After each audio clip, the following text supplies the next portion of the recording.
This is an install video for the LED tail lights from Sonolight. I have the smoked out lens, which looks great on a dark Jeep in my opinion.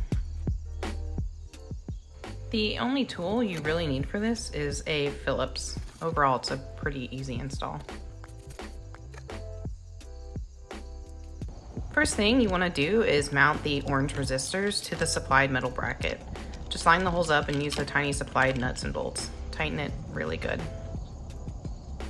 To remove the stock lights, you're going to take these two inner screws out and set them aside to use later. I'm going to unplug the cables, take note of which light is which, and using the supplied metal clips, you're going to install the resistors, plug in the light, and mount it till it's flush.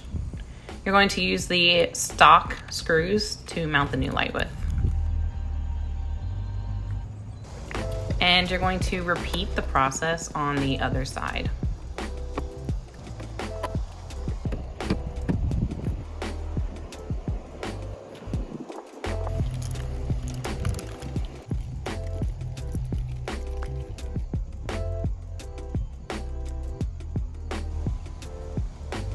I hope you enjoy your new taillights.